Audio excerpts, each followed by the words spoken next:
Thank you very much, and also I really appreciate the work that people put into this group here. Sheep Producers Australia are very mindful that we need to foster the next generation of people to come through that can advocate for our industry. So organisations such as this are a good breeding ground, and I'll talk a little bit more about that later on. So I've been asked to talk about our obligations as producers around animal welfare, and there's a few things that we need to talk about there, but I'll get the right button here in a minute. Just quickly, some background. So Sheep Producers Australia, who's heard of Sheep Producers Australia? Got a few hands up. Who's heard of Sheep Meat Council of Australia? A few more hands, okay.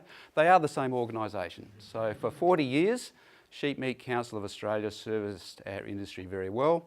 For a number of reasons, we've changed our constitution, we've changed our governance, and we've gone to Sheep Producers Australia. But our roles and obligations are essentially the same.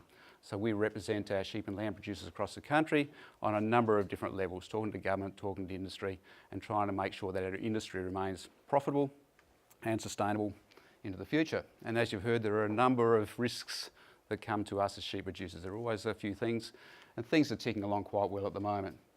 So we also scrutinise the levy investment. So that means that we provide oversight of Meat and Livestock Australia, Animal Health Australia, and also the National Residue Service. The levy that you're paying for every sheep sale, at the moment, lamb producers, you realise it's capped. So lamb producers pay a cap of $1.50. So you're paying about 0.6, 0.7% on your prices that you're getting for your lambs at the moment. And for mutton, it's working out about 0.2%. Okay, so that's the levy that you're paying on sheep. It's a lot less than what the wool guys are paying. They're paying 2% at the moment. Maybe different after our wool poll that's coming up soon. But we like to think we get a very good service for that. And our job is to make sure that producers are getting a good return on that investment. It's about protecting our markets, developing markets, and doing proper research. I probably don't have to talk much about this, and it's been covered a little bit already. Probably the fourth dot point there, as Alex said, our industry relies on exports just so much. You know, we export so much of our lamb, so much of our mutton. Without those exports, we'd all be in a lot of trouble. The other point I'd add to that is also the Red Meat Advisory Council in their State of the Industry report last year pointed out that the world sheep meat consumption has increased by 7% over the last 10 years. The expectation is that it will increase by another 7% over the next 10 years. And of course, the question is, where is that going to come from? It's really only Australia and New Zealand that are providing the product. China's got 2.5 times the number of sheep we have, but they don't export. India's got as many sheep as we have, but they don't export. So we really have, as producers, a fantastic opportunity as long as we don't stuff it up. And Hamish's talk was very good before. If we can get our sheep through these times at the moment, it's pretty tough at the moment. It's always disappointing when we can't capitalise on the opportunities with sheep prices and meat prices and wool prices where they are by having a half reasonable season. But if we can get them through, we're going to be rewarded well for many, many years. There's no doubt about that. So the sheep industry strategic plan, there are 6 pillars in that plan. And the one I'm going to be talking about most is securing the markets, and what underpins the securing of those markets and developing markets are a whole range of things, particularly around animal welfare. So our consumer are becoming much more discerning, much more demanding on a whole range of things. And animal welfare is one of those things. And also our environmental footprint. They want to know that we're not impacting negatively on the environment. And Rachel touched on this earlier. They also want to know that the food we supply is safe. They also want to know that it's nutritious. So these people are becoming much more, as I say, much more demanding about how we produce our product. And we need to make sure that we listen to those demands. We can't afford to say, oh, we've got it all under control. When they stand at the supermarket, they don't have to buy our lamb. There's plenty of other protein sources there. There's beef, chicken, pork. There are lab proteins coming on the market. So we need to make sure that we listen to their expectations and we do our best to meet those expectations. Things that's becoming more and more important when they're deciding what protein source they're going to feed their family. The Livestock Production Assurance Program, who I assume most of you would be registered for the Livestock Production Assurance Program, who recently has reapplied, so you have to go online and make sure that you are up to date. Has everybody done that? So there's a bit of media about it earlier in the year, seeing a few nods of the head around the table, that's good. One thing to realise that the LPA is not compulsory, it's a voluntary system, but having said that, most processors and exporters will expect you are a registered member of the program. Okay? Particularly the export guys, which are most of them. Because if you're not part of this program, it makes it a lot harder for them to sell that product in the markets overseas.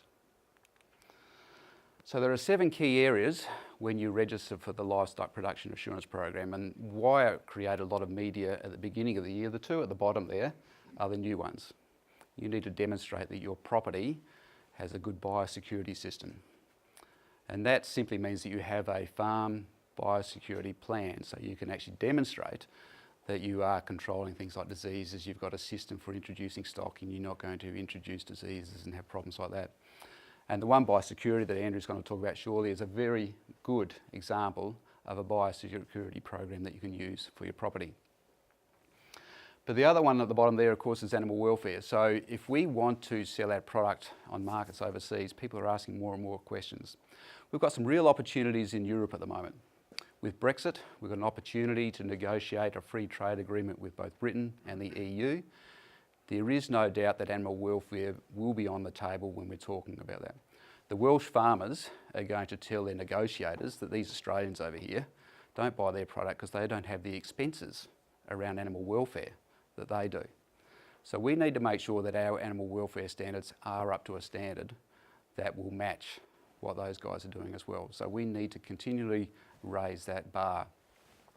It's interesting in Europe, I'm not sure whether you're aware, that we've been hamstrung by a quota into the EU for 19,000 tonnes for the last 40 years or so since the EU started. New Zealand's got a quota of 220,000 tonnes, and they can only 2/3 fill it, they can't fill it up. So we've got some real opportunities in Europe at the moment with free trade agreements, but we need to make sure that we're ticking all these boxes here. So the animal welfare program, who's been audited for your LPA? You have someone come on your farm, there's a few hands going up. It's not all that onerous really, and they'll come along and they'll ask you questions about these things here. So with regard to the animal welfare side of it, what they will do is they will ask you whether you have a copy of the animal welfare standards and guidelines. Has anybody seen that? Okay. So when you look at the animal welfare standards and guidelines, this has been developed nationally by Animal Health Australia. It's been developed by industry in conjunction with the RSPCA. And the auditor that comes on farm, he will want to know that you've actually got a copy of this, that you've read this, and that you've also, your staff has read it as well. And if you've done all that, well then you can tick the box and say, yes, I've got my animal welfare credentials up to a standard that mean I can tick the box for the Livestock Production Assurance Program. So when you read the standards and guidelines, there are a couple of things that you need to look at in there. They use 2 words. The stuff that is a legal requirement, which means that if you're not doing that, you can actually be taken to court. They always say that you must do this or you must do that, okay? And then there are also some guidelines in there which are desirable best practice. You won't be taken to court or you won't be prosecuted if you're not doing those. But by the same token, they are all very good things that we should be doing. And again, it's about building that credibility, building our credentials, making sure that our customers, our consumers, are well aware that we've got our animal welfare standards up to scratch.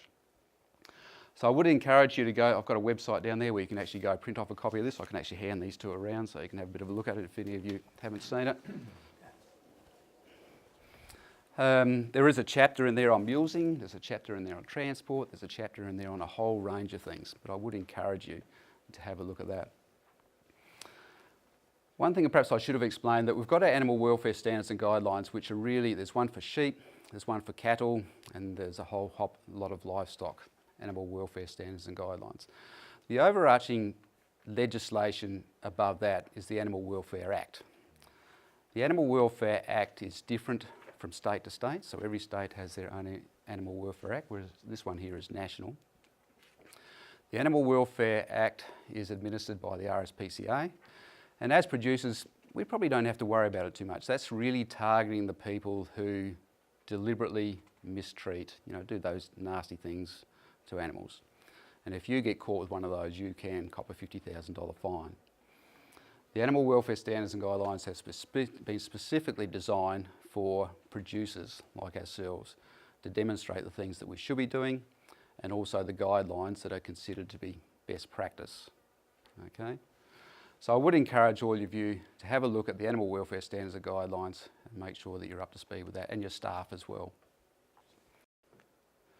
I was just going to briefly talk about moving sheep and cattle around South Australia. So with the Livestock Production Assurance Program, the overarching documents that tell our processors that you are doing the right thing are the Sheep National Vendor Declaration, which you've all seen, and the Sheep Health Statement. So when you're moving livestock around South Australia, you do need those documents with you as you're moving them around. So this is all about the traceability of our system. So when we're talking about traceability of sheep, there are a number of reasons why we do that. Firstly, it also identifies the fact that you are the owner of the sheep and you're actually not stealing them from somewhere else. So if you have a policeman pull you over, if you've got stock on board, they'll want to see your National Vendor Declaration to say you are the legitimate owner of that sheep and you haven't just pinched them out of someone else's paddock.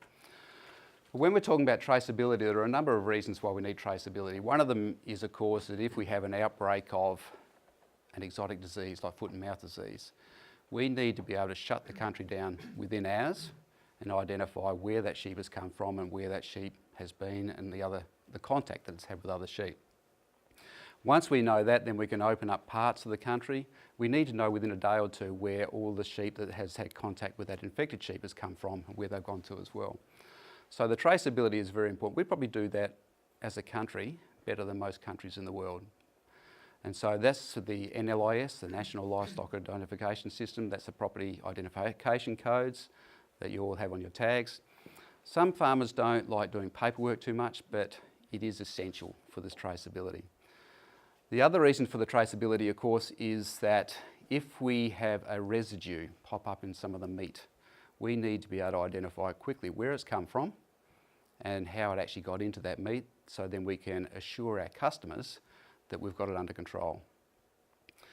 The problem they have in some of these countries, if they have an outbreak or if they have something pop up in the meat, if you start scratching your head and saying that we don't know where it came from, we don't know what to do about it, your customers will quickly shut you down. So the traceability is essential. So again, the National Vendor Declarations are extremely important to be able to have that traceability. The Sheep Health Statement, again, is very important because we're finding that our state and federal governments are stepping back from biosecurity programs to a certain extent, and it's becoming much more a system of buyer beware. So you need to do your own homework when you're buying in stock to make sure that you're not introducing a disease of some sort, be it brucellosis, OJD, lice, foot rot. There's a whole heap of nasties out there. The Sheep Health Statement, make sure you do your homework and make sure that you've got a good understanding of where those sheep have come from. And when Andrew talks about the One Biosecurity Program, that's what this is doing. It's actually identifying properties that you can buy stock from with some sort of assurance that you're not going to be introducing something that you don't like. The other thing about the NLIS database is that it's the receiver of the livestock that is responsible for updating those stock transfers. Now, if you're selling through the sale yards, it's quite easy because the agents will do that on your behalf. But if you're doing a private transaction, the purchaser of those stock should be updating the NLIS database saying what sheep come from what property identification code and what property identification code they went to. So it's interesting when we're talking about traceability that there's a big debate going at the moment whether we should all go down the electronic tag path. Okay? And Victoria's done that. And that grew out of a program a couple of years ago. They had a sheep catcher program and they did it nationally across the country. They identified, I think it was about 30 or 40 sheep across the country, individual sheep. They gave these tag numbers to the local PIRSA agency or whoever and said, okay, find these sheep, find out where they've come from, where they are now, and the contact they've had with other sheep. Some jurisdictions actually did that quite well. South Australia was quite good. Victoria didn't do a very good job at all, and that's why the Victorian government said, well, this is not adequate. Okay, we're going to have to introduce electronic tags to try to make sure we get on top of this traceability issue. In the not too distant future, Animal Health Australia will run another sheep catcher program, very similar to the last one. And that will determine to the Sheep Producers Australia organisation whether the mob-based paper system that we're using in South Australia is adequate, or if it's not providing the traceability we need and the Victorian system is working really, really well, there's going to be a lot more pressure on our governing bodies to be looking at electronic tags across the country. So again, it's another very good reason to make sure the paperwork is up to scratch. Make sure your agents are doing all the paperwork. Make sure everybody's doing all the paperwork. Because if we can't demonstrate to our customers that we've got traceability under control, then it's going to be much more difficult to avert the impost of electronic tags. So that's just something to be mindful around the corner. Now I was just going to briefly touch on our leadership program.